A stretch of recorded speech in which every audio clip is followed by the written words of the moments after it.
सुप्रभात प्यारे बच्चों, आज हम कक्षा 8वीं की संस्कृत दिव्यम पाठ्य पुस्तक का षष्ठः पाठः चाणक्यः चंद्रगुप्तः च पढ़ेंगे।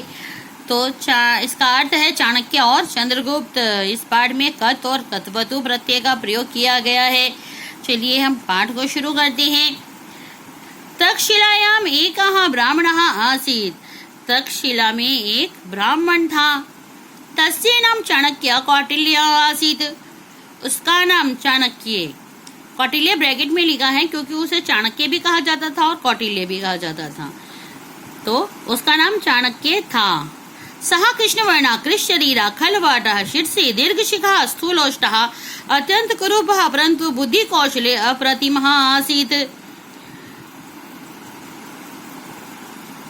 वह काले रंग वाला, कृष्णवर्ण काले रंग वाला, कृष शरीरा दुर्बल शरीर वाला, खलवाटा गंजा और शिरसी दीर्घ शिखा यानी कि सिर पर लंबी चोटी वाला, और स्थूल औष्ठः, स्थूल औष्ठः, औष्ठ होठ होते हैं स्थूल मोटे, तो यानी कि मोटे होठ वाला, ठीक है। और अत्यंत कुरूपा, अत्यंत ही कुरूप यानी कि दिखने में बहुत ही बेकार, परंतु लेकिन आगे क्या है, परंतु बुद्धि कौशले अप्रतिमः आसीत्। बुद्धि कौशल में क्या था, अद्वितीय था, यानी कि उसके जो बुद्धि कौशल था वो इतना, बुद्धि उसकी इतनी तेज थी, इतनी तीव्र थी कि उसमें अद्वितीय था, उसकी बराबरी कोई ही कर सकता था। एकदा मगधदेशस्य नृपः नंदः तम अपमानितं कृत्वा सभायां बहिः निष्कासितवान्। तो एक बार मगध देश के राजा नंद ने उसे अपमानित कर सभा से बाहर निकाल दिया। एतेन अपमानेन सः क्रुद्धः भूत्वा प्रतिज्ञाम् अकरोत्। इस अपमान से क्रोधित होकर उसने प्रतिज्ञा की। क्या प्रतिज्ञा की, उसने क्या प्रतिज्ञा की, चलिए जानते हैं। यावत् अहम नंद वंशम न नक्ष्यामि तावत् शिखाम न भंस्यामि।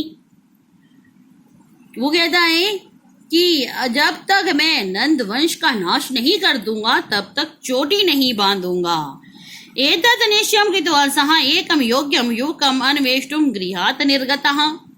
यह निश्चय करके वह एक योग्य युवक को खोजने के लिए घर से बाहर निकल गया। यानी कि अपनी इस प्रतिज्ञा को पूरा करने के लिए, राजा से बदला लेने के लिए उसको एक ऐसे युवक की आवश्यकता थी जो उस राजा की बराबरी कर सके, यानी कि जो उस राजा से बदला ले सके, क्योंकि वो तो प्रतिज्ञा कर चुका था कि उस राजा ने उसका अपमान किया था। एकदा मार्गे राजा प्रजा इति क्रीडन्तं बालकं वीक्ष्य सः तत्रैव स्थितवान्। एक बार रास्ते में राजा प्रजा का खेल खेलते बालक को देखकर वह वहां रुक गया। एकः बालकः नृपः आसीत् अन्ये च मंत्री प्रजाजनः च आसन्। एक बालक राजा था और अन्य बालक जो थे वो मंत्री बने हुए थे और प्रजाजन बने हुए थे। बालकस्य सम्मुखे द्वे महिलाः तिष्ठताम्। उस बालक के सामने दो महिलाएं खड़ी थी।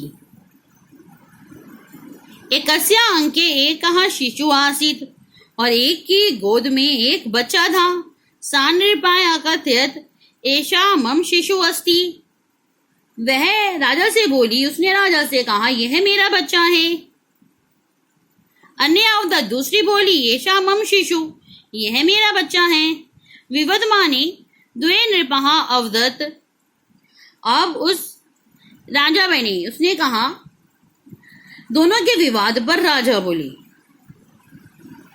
अलम कोलाहलेन, शोर बंद करो, अलम विवादेन, लड़ना बंद करो, यानी कि जो ये विवाद हो रहा है इसे बंद करो। अहम अधुना न्यायम करिष्यामि, अब मैं न्याय करूंगा।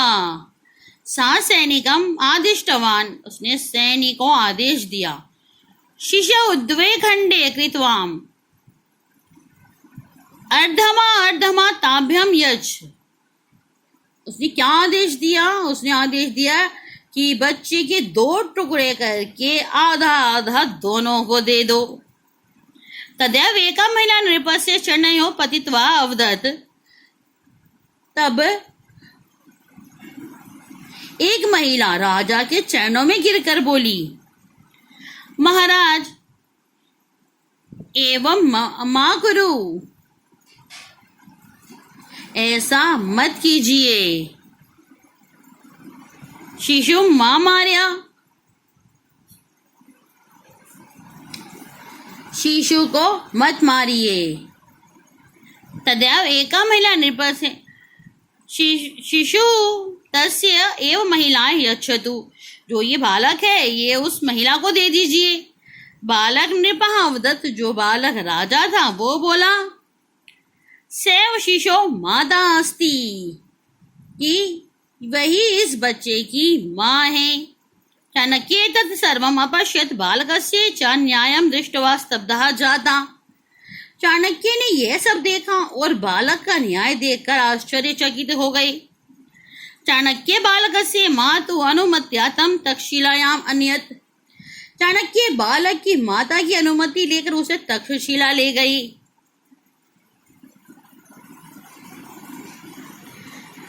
तक्षशिला विश्वविद्यालये शिक्षाम् अधिगत्य सः बालकः कुशलः योद्धा राजनीतिज्ञः च अभवत्।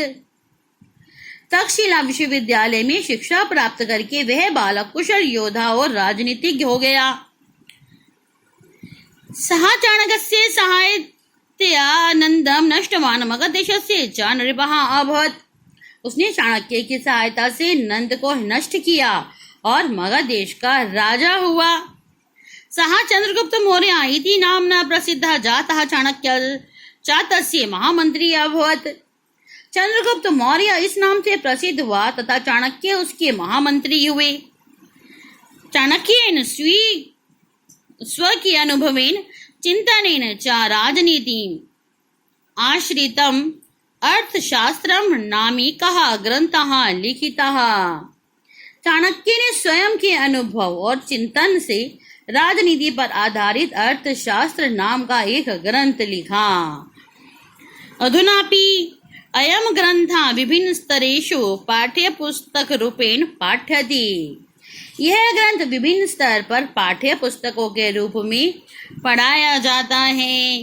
तो देखा बच्चों आपने चंद्रगुप्त मौर्य और चाणक्य की कहानी कि कैसे चंद्रगुप्त मौर्य एक बालक से चाणक्य की सूझबूझ से और उनके सही तरीके से उसे विद्या देने से एक राजा बन गया। तो आशा करती हूँ आपको समझ में आया होगा। अगर आपको समझ में आया हो तो आप प्लीज़ लाइक कीजिएगा, कमेंट कीजिएगा और जिन बच्चों ने अभी तक मेरा चैनल सब्सक्राइब नहीं किया है वो सब्सक्राइब कीजिएगा। धन्यवाद। आपका आज का दिन मंगलमय हो।